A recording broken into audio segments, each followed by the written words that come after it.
The Institute for Faith and Freedom at Grove City College presents Keeping the Faith with your host, Senior Fellow Joe Wolcott. Save me, O my God. A Psalm of David, when he fled from Absalom his son. O Lord, how many are my foes? Many are rising against me. Many are saying of my soul, there is no salvation from him in God. Selah. But you, O Lord, are a shield about me, my glory and the lifter of my head. I cried aloud to the Lord, and he answered me from his holy hill. Selah. I lay down and slept. I woke again, for the Lord sustained me.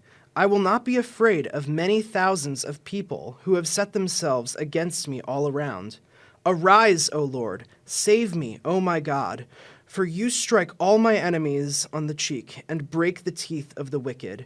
Salvation belongs to the Lord. Your blessing be on your people. Selah. Welcome back to Keeping the Faith. I'm your host, Joseph Wolcott, and we have a very special episode in store for you today. This is a topic that is very personal to me. If you've been following the show so far, you'll know one of the things about me is that I am a pastor's kid. And so today I have a very special guest on to talk about the experience of being a pastor's kid. Here with me is my good friend, Isaac Willour. Isaac, welcome to the show. I'm a little bit concerned that was the intro scripture for me, you know? Like, Lord, strike down all my enemies. Here's my guest. It's great. I assure you, it was not intentional. Well, we won't know, will we? Thanks for having me. Yeah. This is fun. Yeah, Looking forward to this. Yeah, thank you for coming. I'm just to tell the audience here, why would I have you on of all of the people I know to talk about this particular topic? Well, I'm told Jim Jordan canceled for unexpected technical difficulties, so that's why I'm here. But yeah, no, I'm a pastor's kid. I have been basically my entire life in America, which we'll get into that. Yeah. I'm also a marketing fellow at the Institute for Faith and Freedom. Go give this podcast 5 stars on Apple Podcasts because I'm realizing that's how this game is played. I've been a pastor's kid basically my entire life. I do a lot of work at the intersection of politics, religion, culture, this type of thing. So I think you've made the arguable decision of thinking that I'll contribute some insight, which I guess we'll see. Well, I think that there isn't that. I mean, there's the obvious elephant in the room when you're talking about pastors' kids, of the stereotype of that, that, you know, we're either wild children or we're super reserved, like strict by the rules people. I guess let's just start with that. Yeah, well, that's what it is. I mean, I'm actually tattooed from my neck down to, like, right here, which is why we're wearing the flannel. Totally. But no, it is. It's true. It's that, and when you look at the general trend of how religion's being covered in the news media, there is this trend of, and I won't name names, obviously, but let's cover this specific really negative thing about religion, the church. American evangelicals really get hit with this hard, right? Whether it's Mars Hill or Shiny Happy People or what have you. There's this sense of let's cover the worst thing about this, and then just kind of leave it there. The Mars Hill stuff doesn't do this nearly as much. Shiny Happy People really kind of does. We're just going to give it this really negative coverage and just kind of leave it there without this other angle that we all need to talk about. Like, the idea is, if all you paid attention to was mainstream reporting on religious circles, and you weren't like a person of faith, and you didn't have any personal experience with it, your view of the church, and especially the people who run the church, probably is not super positive. So I think there's an interesting space in there to speak out about how it actually is, how it can be different. And two, I mean, there's a huge focus on telling personal narratives right now, and both of us have personal narratives that intersect with this. So I think that'll be interesting to talk about. Yeah. So let's just get right into the personal narrative there then. So, you know, you've got your blog, you've written several articles, you've talked about Several. Yes, several. And you've talked about, you know, coming to America, what America means for you and all that. But I'm really interested, for the sake of this show, what happened after that? Like, just after America? What happens after America is hopefully a question we will not have to answer. Thankfully, we're not until there at least yet. episode 5. Who knows? So I was, for those of you who don't know, which is presumably everybody, I was born in India, right? I was adopted at a year and a half last July. It was 20 years since I've been here, which has been fun. It's been a really peaceful 20 years to be here in America. You all seem very well adjusted and have no glaring problems at all. But no, it's great. I think part of what that did, not being born here and coming here, has been, it really changes your perspective on what it means to be an American, because there's this idea, at least espoused among some, that being an American has something to do with blood and soil, or has to do with your familial connection to the American heritage, which myself and a lot of other immigrants just don't have. That doesn't mean that we're not American, though. So it means understanding that intersection in a way that is profoundly, not profoundly, but it is disconnected in a weird way from that sense of blood and soil, or whatever you want to call it, but is also deeply connected because we, or in my case, my birth mom, chose America, right? We didn't, right? We weren't just born into this wild experiment that happened 250 years ago. We picked it for a reason. And so my sense of American exceptionalism as an American is obviously incredibly strong, probably, unfortunately, stronger than some facets of more Native American political elements, maybe, particularly on the progressive left. But it changes your perspective immensely. But I think on religion, it actually, it's a little bit less so. Because religion's one of those things that happens to be more culturally transcendent than Americanism. And I would say, in a sense, my perspective on that is almost more conventional. I don't know. But we'll see when we get into, I don't know what questions you're about to ask me. This is great. Oh, no, just probably, because it's interesting, because I do work here on campus in apologetics ministry and all that. And it's interesting that you brought up how, Christianity transcends cultures and whatnot, because it's not too uncommon to run across the claim that Christianity is a white man's religion, that it's all like this Eurocentric thing. Yeah, I mean, I dispute you. The $8.99 rental fee I pay for American Christianity now would speak differently for that. But I think there's that idea. I think some of that is just due to the way that sometimes American evangelicalism carries itself. Like mainstream American evangelicalism carries itself. In what way? Expressly tied. Well, there are factions of American evangelicalism that are really expressly tied to America as somehow, uniquely intertwined with the fate of Christianity, which there's a lot of discussions to be had about that when you get into the whole Christian nationalism thing, which you will not do today. Not today. It's outside the scope of not today, no. what we're talking about, but there is that debate of how does Christianity intersect with the American story, or perhaps more accurately, how does America intersect with the Christian story? Yeah.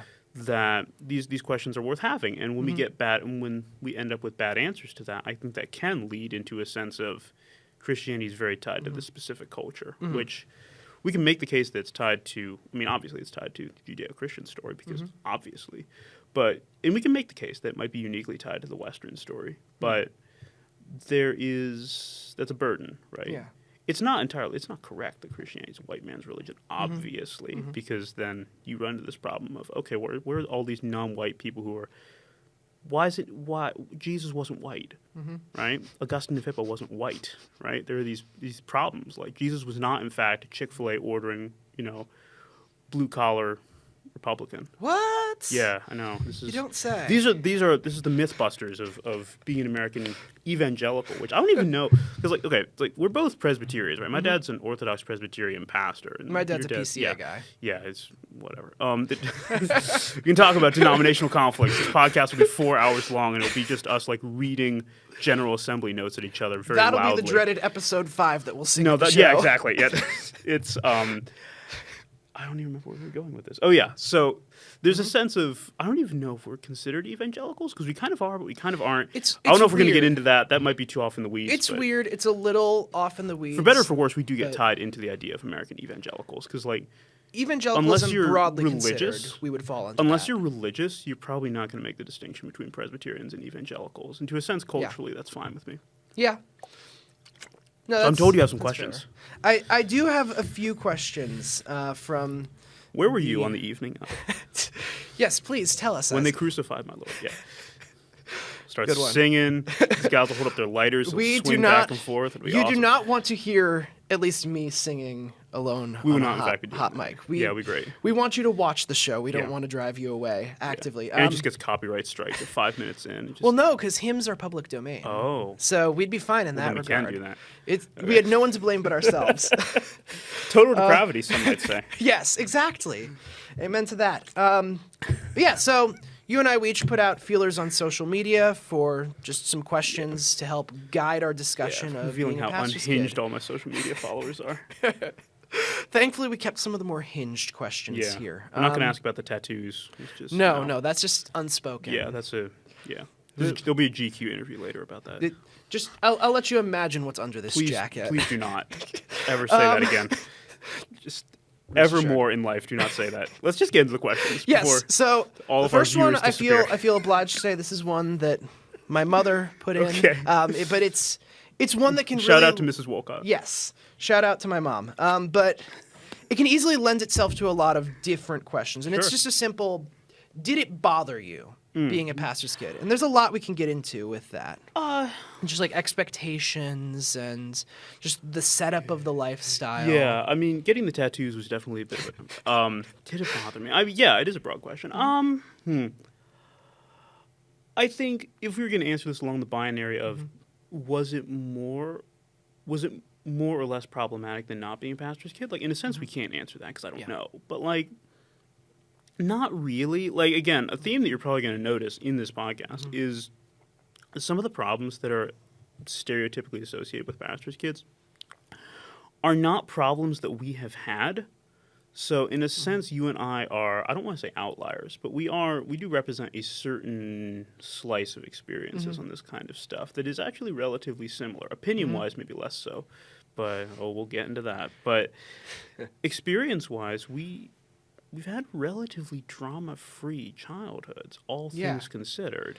And so, Because, I mean, stability at the Yeah. church, it's not uncommon for a pastor's kid to be moving around all yeah, the time. I mean, I've done that, but- right? Like, we've moved to 3 different churches in 20 years, which has been, it's come with its fair share of thoughts and issues, which I will get into as far as my lawyer has instructed me to allow.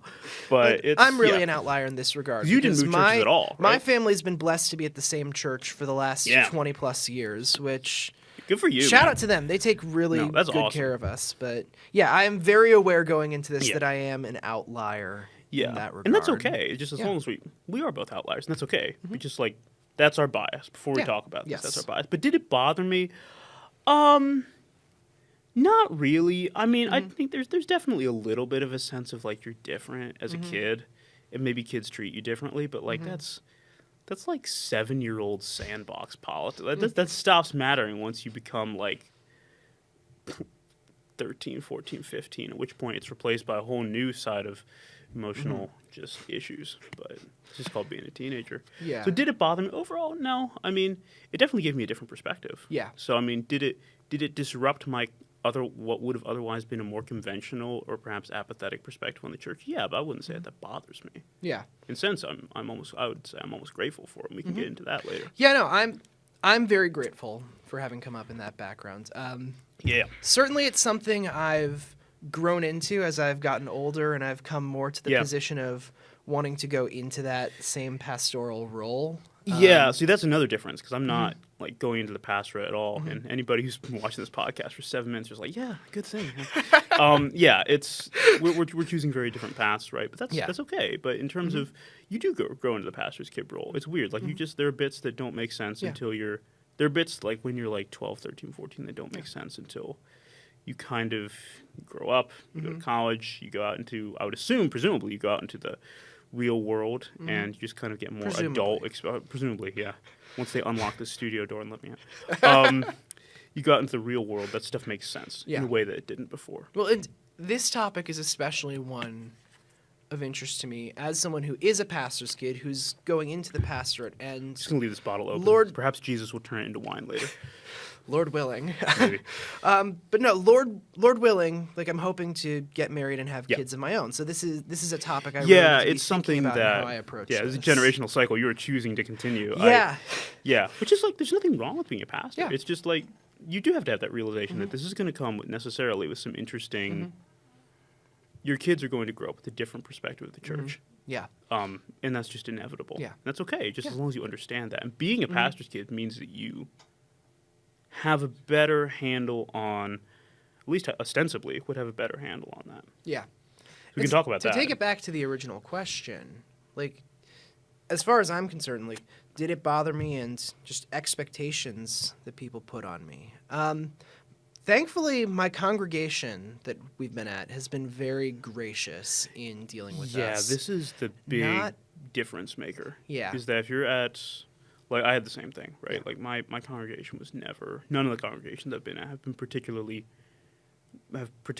put pressure on me in that way. Yeah. I think a lot of it actually, at least for us, maybe came from us putting that pressure on ourselves, which is not true for everybody. Or in my case, I felt some pressure from my peers. Yeah, we can talk about this whole private school angle. Yeah, being in private school, you always have the kids that are aware of the stereotypes. Yeah. Like, oh, I was homeschooled. I was just out like building forts with my friends and stuff. It was great. Just throwing rocks at stuff. It was great. Yeah, it sounds fun.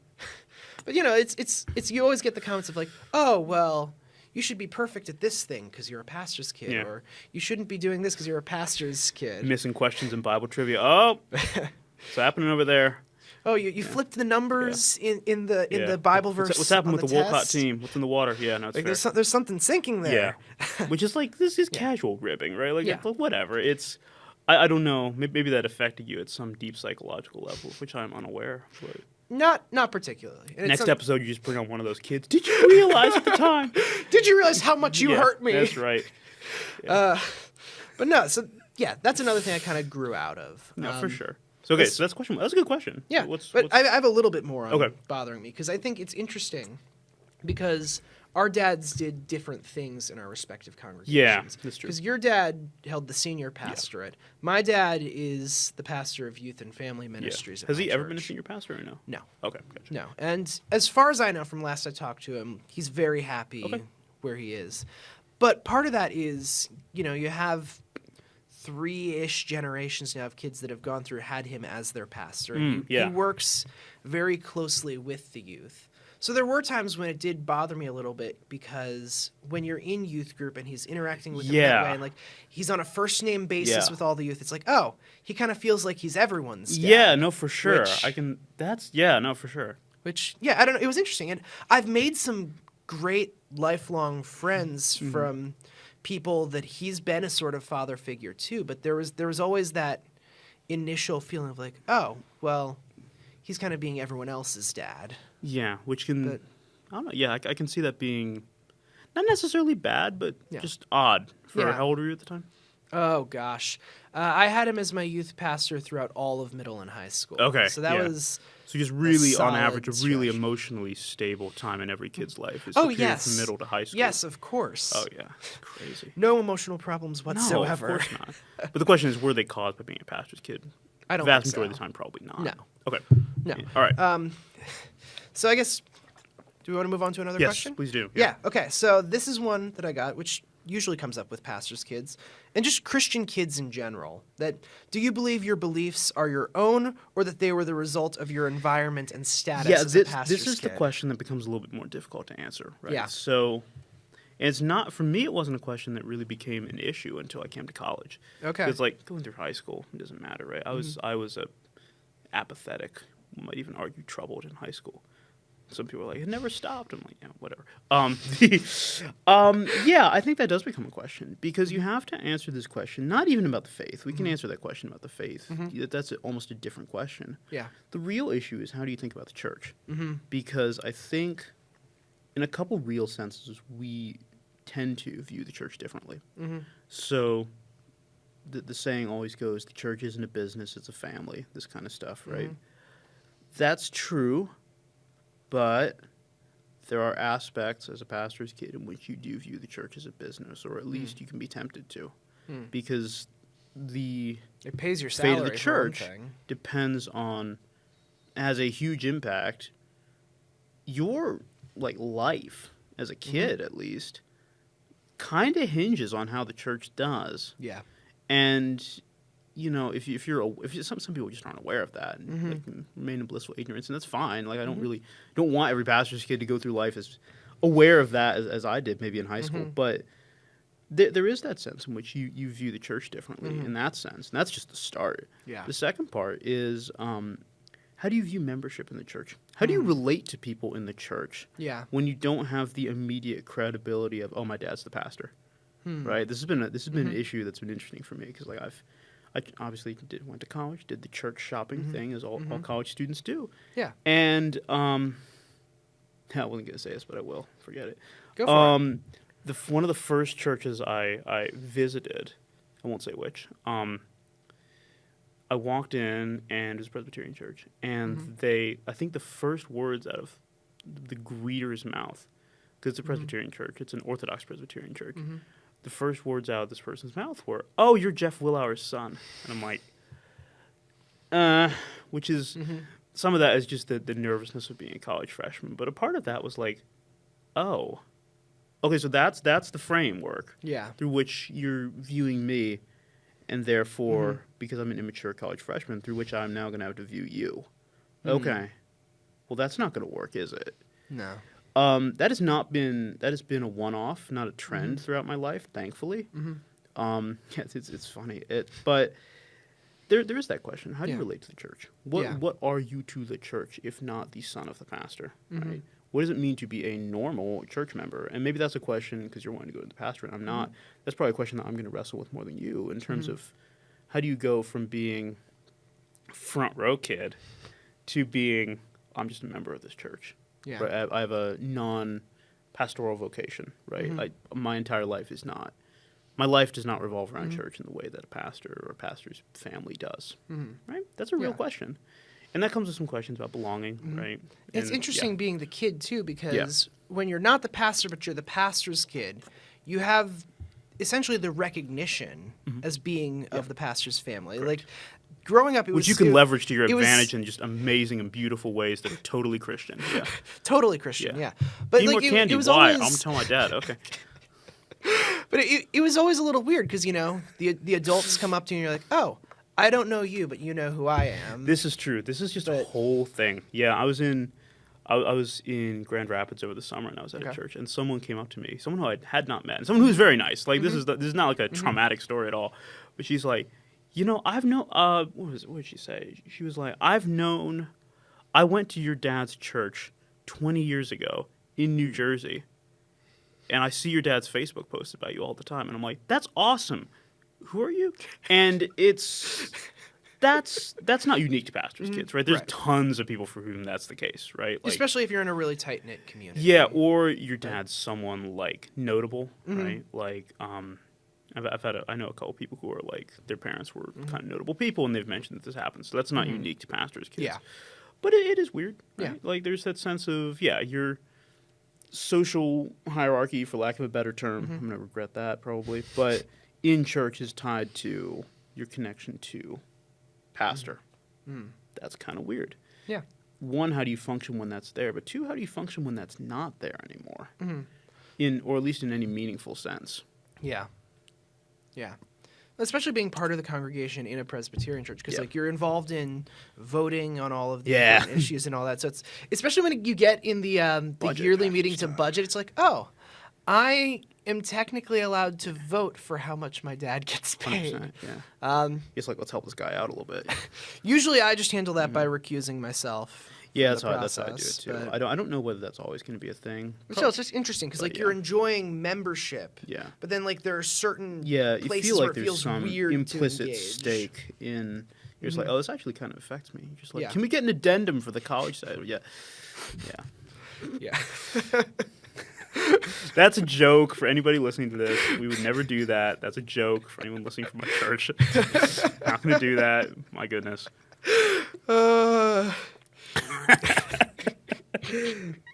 Okay. Let's move on to the next question. Let's move on to another one. Yeah.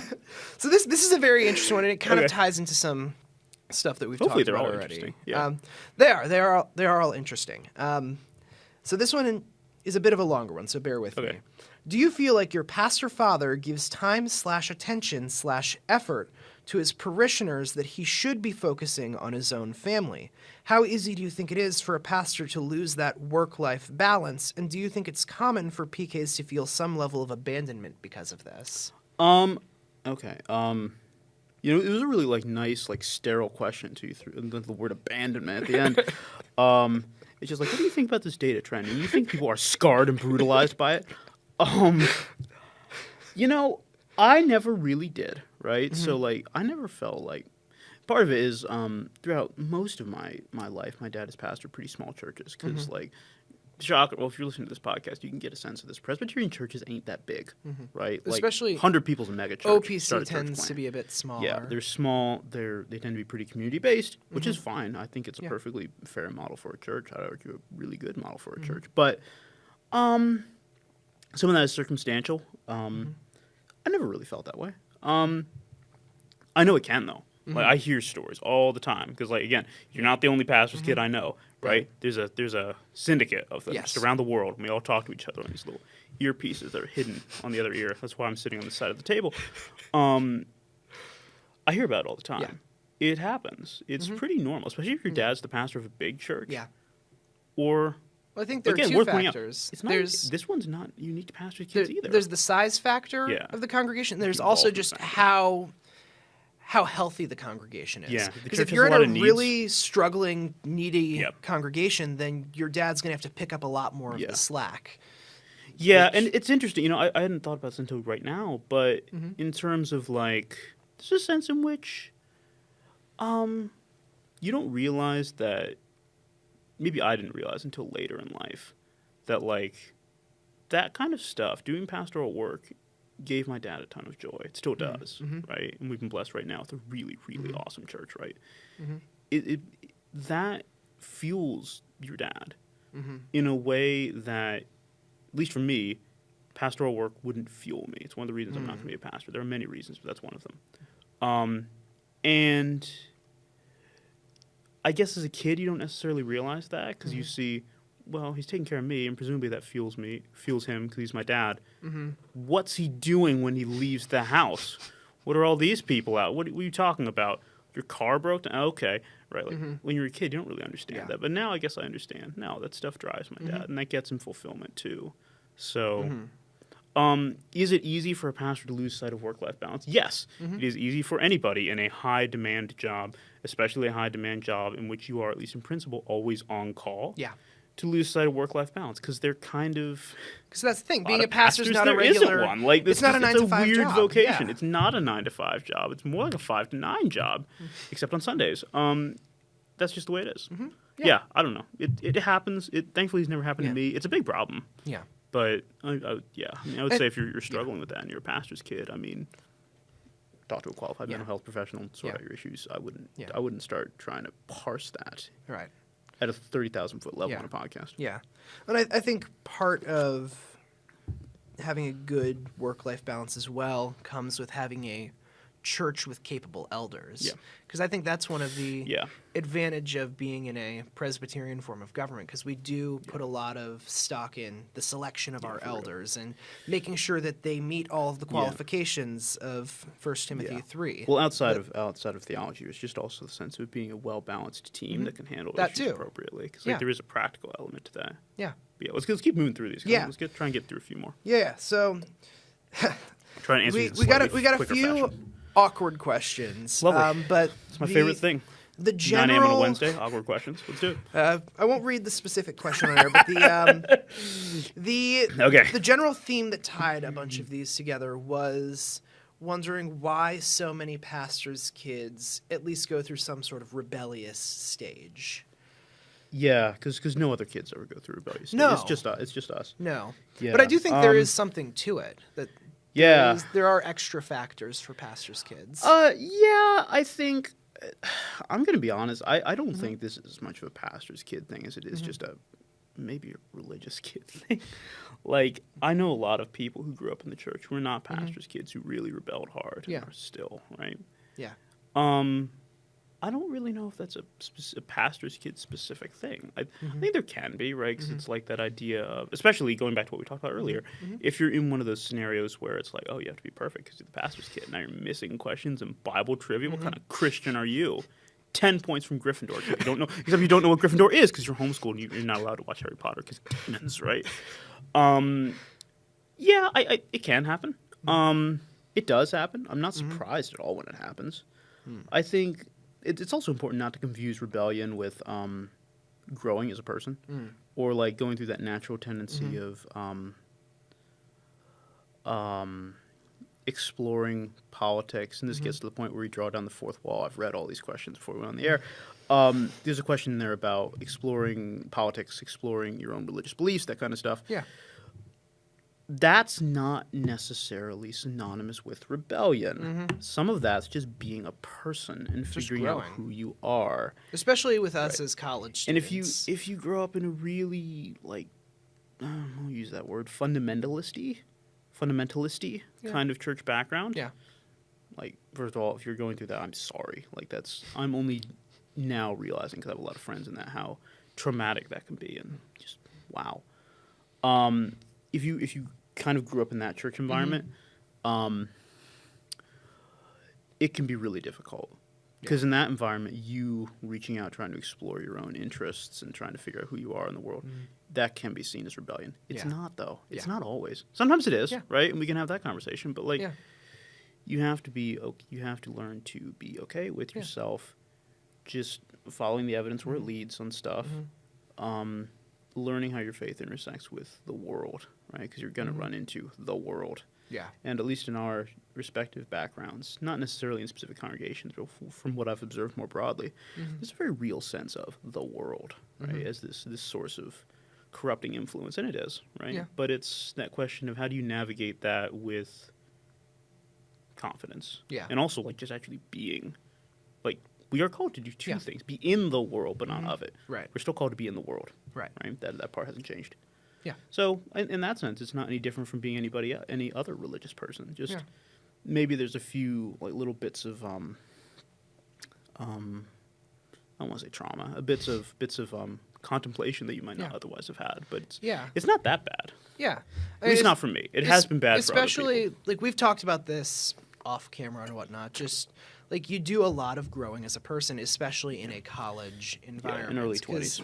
Yeah, early 20s, college environment. Like, we're around other Christians from different traditions, backgrounds, and whatnot. And so it's really like, it's really a rich field for testing the ideas you already have and kind of figuring out where you line up with and stuff. Church communities are really vibrant. They can be really, really life-giving places. And I think we don't talk about that enough, at least in the national media conversation around religious people. Like, there are a lot of religious communities that have done really bad things. We know. Believe me. Like, I read the pieces. I watch the documentaries. It's not good. I listen to the podcasts. But it's like not every pastor's Mark Driscoll. Yes. Yeah. Not every church is Mars Hill. Not every pastor is Mark Driscoll. And it's okay to realize that your church, this is not even necessarily really a personal reflection, it's something I've gotten from other people more than anything. It's okay to realize that your church had some problems, and maybe those problems affected you more uniquely because you were, if not near the center of the conflict, you were adjacent to the person who was at the center of the conflict, right?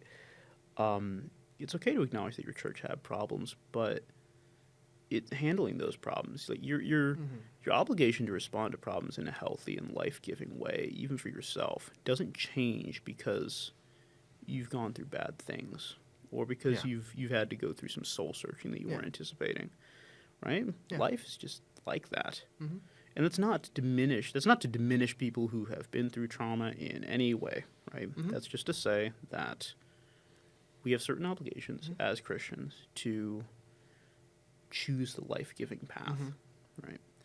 And when we do that, regardless of what our background is, it's going to be okay, right? Like, there's a difference between, Rod Dreher points this out.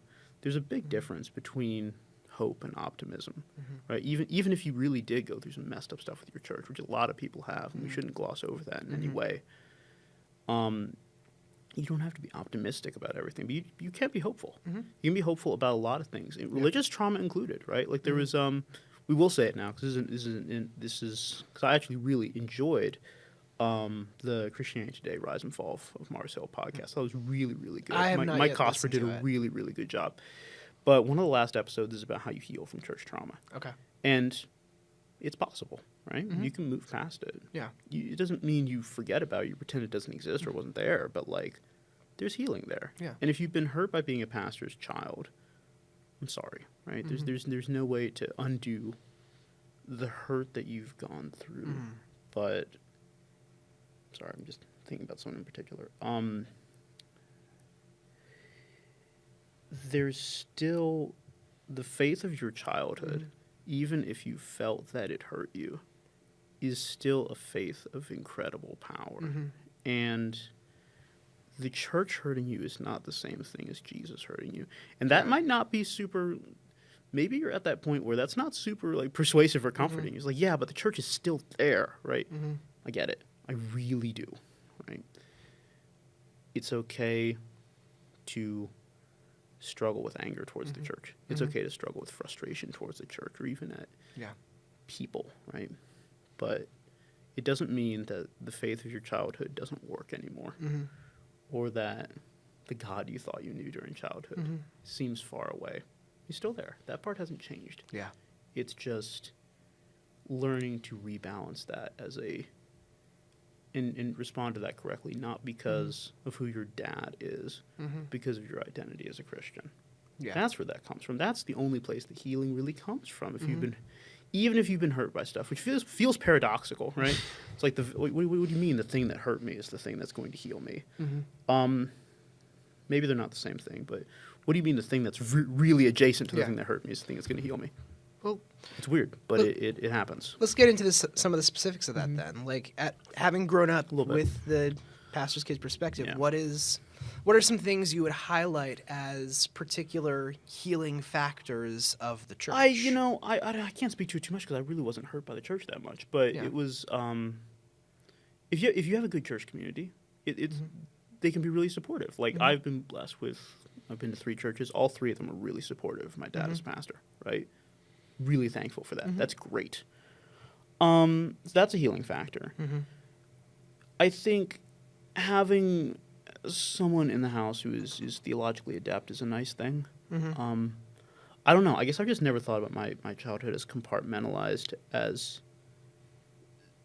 much as that. I don't know. It's being in church has a lot of benefits, right? Social and religious.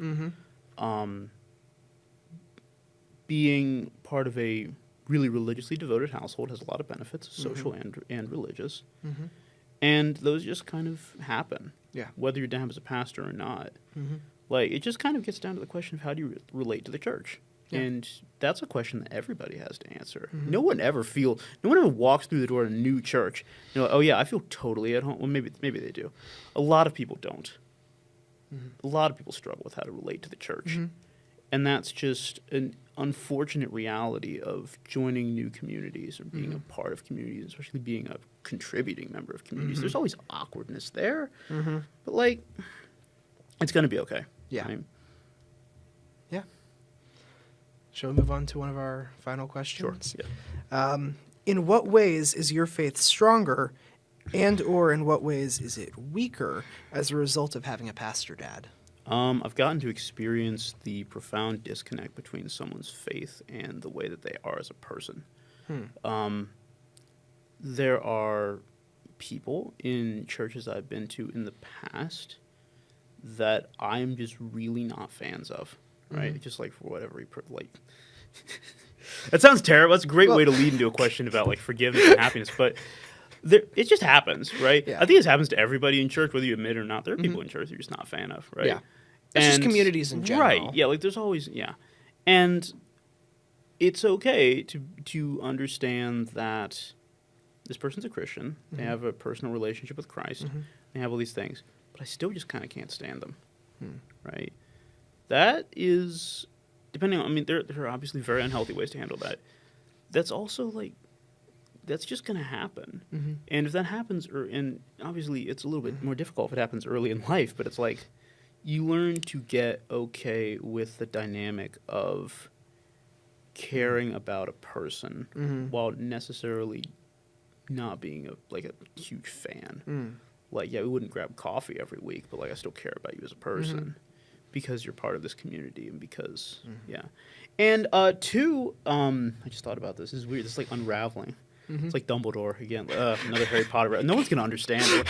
All these Christians like, what's he talking about? The ones that don't know what we're talking about. We'll have those, but then we'll also have the ones that will actively tune out because you're referencing Satan so much. Retweet and they're just gonna like blank out all the bits where he talked about Harry Potter. I have. This has happened more in recent years, honestly. I've gotten to meet a lot of the people that my dad has ministered to over the years. That's really something. I think when you're a kid, you don't realize that. Because it's like, yeah, my dad goes off and he does like whatever. And sometimes people cry and it's like, fine, what are we having for dinner, right? Whatever. At least that was me as a child, right? But later in life, meeting some of these people that my dad really just poured hours and hours into, some of which he had like never met in person. Then meeting these people, it's like, whoa, that's incredible. Yeah. Right? Because like, and to take us back to more where I kind of hang out career-wise, right? I'm in the intersection of politics and culture. My point is always that we need to focus less on fighting against ideas and focus more on fighting for people, right? And the pastor's vocation is kind of interesting in the fact that you are fighting for an idea very profoundly, but you're doing that by helping people. Right, that is the primary. That's what pastor means. It's shepherd. Yeah, and you're helping people. You're loving people, and that is the primary, along with preaching, obviously. Yeah, that is the primary vocation. It's your primary vocation, right? So that's the nurturing idea is implicit in the name of the job, and being able to meet the people that your dad fought for and loved and really ministered to. That's really cool. Yeah. And that's there's no, I mean, obviously it makes you proud of your dad, but you're also like, oh man, these are the sacrifices that pastors make. Yeah. Like you stay up late on a phone call, you miss sleep, maybe you're a little bit tired the next Sunday morning for certain, like that's whatever. But you spoke life into that person's life. And they're a better person, they're closer to God because of what your dad did. And you're like, oh, that's what the church is supposed to be like. Yeah. Huh. That's crazy. I want more. Yeah. That might be a good note to end on, honestly. I mean, the only thing I have left for us is what are some final thoughts that you would like to leave the viewers with? Yeah, I mean, take care of your pastor's family, right? If you're in the church, like, seriously, even if it's a really well-functioning church, your pastor's family still feels pressure. Take care of them, reach out. Especially if you're a pastor's kid. Like, this is giving me a very unique, like, every church I've gone to since coming into college had a really unique relationship with pastors. The pastor's kids in that congregation. Because it's like there's this shared experience, which is kind of, it's kind of cool, right? Like, if we can all talk honestly about it, it's really cool. If you're in a church, take care of your pastor's family. They need it, right? Like, pastors need the gospel, too. And it's the gospel of helping hands and offering to help with stuff and being understanding when the sermon doesn't hit the 5 points of Calvinism perfectly, or when they don't reference that one Bonson commentary you spent all week reading. This seems weird to people, but I'm in a Presbyterian church, and that's how this goes. Like, and at least 5 references to Calvin. Yeah, and you're just sitting there at 4, and then it ends, and you just like throw the Trinity hymnal on the ground, and you just walk out in disgust, and just write the presbytery about it. Bring it up at the assembly. Right, exactly. Just walk into General Assembly. I got a problem with you, right? And right, support the pastor, right? Pastors need support. Pastors get beaten down a lot. Almost nobody gets hurt by the gospel more often than pastors do. Like, it's just a thing. They're in the firing line. Good pastors are in the firing line of the gospel every single day. They take the hits. It's a labor of love. Yeah. Labors of love are still labors. It's hard. And they need that church community, even though they're at the top of it, in theory. They still need to feel the loving embrace in that community. Yeah, that part never changes. If you're a pastor's kid, I think about it seriously. Like, you think maybe the tone of this podcast you're getting is that I'm like dismissive of how much being a pastor's kid changed my life. It used to be way worse. Like, I used to just not think about this stuff at all, or I used to hyperfixate on it. Like, don't hyperfixate on it. Think about it. Write it down. Get some therapy. Talk it out with a qualified mental health professional. Right? There's a lot of stuff you can do. Also, just realize that, like, your relationship with the church is probably gonna be different just by virtue of your past. Yeah. That doesn't define you, but it is going to affect how you look at things. Be conscious of it, right? And that's the advice you would give to anybody, really, who's going through any remotely unique social situation. Just be aware of what makes your social situation unique, and as a result, how you respond to stuff. That's just really pragmatic advice. And remember, God doesn't love you because of who your dad is. God loves you because you're you. You have obligations to him, not because of who your dad is, because of who you are as a person made in his image, who he loves so much. That part never changes. Doesn't matter who your dad is. Doesn't matter what your church was like. Doesn't matter what your church background was like. It doesn't matter what your trauma was like growing up.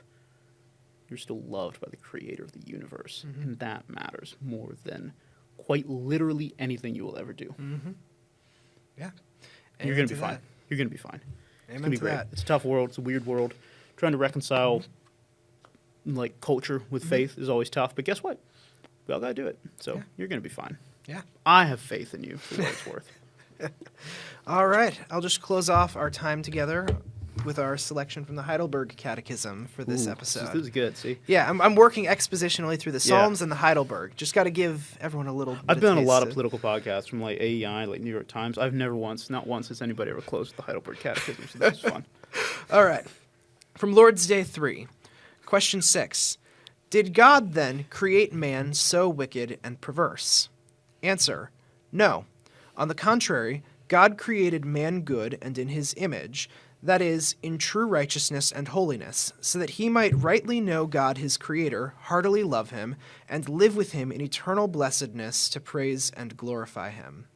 Question 7. From where then did man's depraved nature come?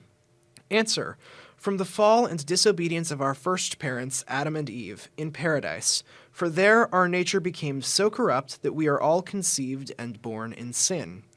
Question 8. But are we so corrupt that we are totally unable to do any good and inclined to all evil? Answer: yes, unless we are regenerated by the Spirit of God. I swear, all of the readings about No, you don't depravity... swear. You're a pastor's kid. That's true. I promise all of the readings on depravity and all that were not tailor-picked to you, Isaac. Oh, they definitely could have been. Our It's opening fine. statement. But thank you for coming on the show, It's an Isaac. apocryphal thing. Beware men with long black hair and flannels. Yeah. Thanks for having me on, man. This is This just a is little great. taste of what we're like off camera. Oh, it's going to But be great. We're going to talk about Harry Potter. It's going to be amazing. that'll be behind the paywall. Just Yeah. kidding. We don't have one of those. Yeah. But yeah. Afford it. Yeah. Dude, thanks for having me on. Thanks This for is being fun. on the show. This is Keeping the Faith. I'm your host, Joseph Wolcott. I'll see you next time.